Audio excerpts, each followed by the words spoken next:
बिशॉट in seconds, see what matters बिशॉट। सेकंडों में वह कहते हैं जो मायने रखता है। रुपया कमजोर है क्योंकि पोर्टफोलियो निकासी और अमेरिकी नीति की चिंताएं बनी हुई है। 25 सितंबर 2025 को भारतीय रुपया निरंतर दबाव में रहा क्योंकि विदेशी पोर्टफोलियो निवेशों का बहिर्वां और अमेरिका की नीतियां कमजोर मुद्रा रुझान को बढ़ावा दे रही है।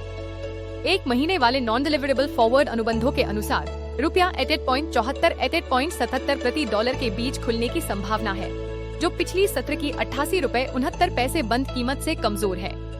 एंट्रेंस मुख्य दबाव बिंदु है भारतीय निर्यातों पर लगाए गए अमेरिकी टैरिफ और आईटी क्षेत्र की आय पर बने वीजा शुल्कों की चिंताएं। साथ ही पूंजी प्रवाह की गिरावट ने बाहरी दबाव को बढ़ाया है। इन स्थितियों में घरेलू निवेश और आरबीआई की हस्तक्षेप रणनीति महत्वपूर्ण हो जाती है। बैंक ऑफ अमेरिका ने इन कारणों से वर्ष अंत के लिए रुपए का पूर्वानुमान 86 रुपए प्रति डॉलर कर दिया है, पहले यह 85 रुपए था।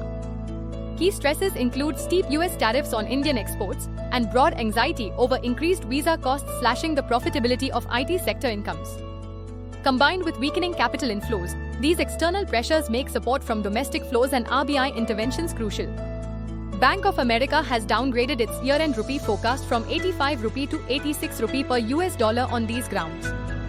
पहले की गई RBI समर्थन रणनीतियां कुछ राहत प्रदान करती हैं, लेकिन विशेषज्ञों का कहना है कि जब तक टैरिफ वार्ता या वित्तीय प्रवाहों में सकारात्मक बदलाव नहीं होगा, रुपया अस्थिर ही रहेगा। कुछ का मानना है कि निर्यातकों को समर्थन देने के लिए धीरे धीरे मुद्रा मूल्यह्रास की रणनीति अपनाई जाए, यदि मुद्रास्फीति और बाहरी दबाव नियंत्रित रहें। निकट अवधि में रुपया वैश्विक भावनाओं और अमेरिकी ब्याज दर अपेक्षाओं पर निर्भर रहेगा। Source Reuters. फिलहाल के लिए इतना ही। जुड़े रहिए बिशॉट के साथ ताज़ा बिजनेस खबरों के लिए।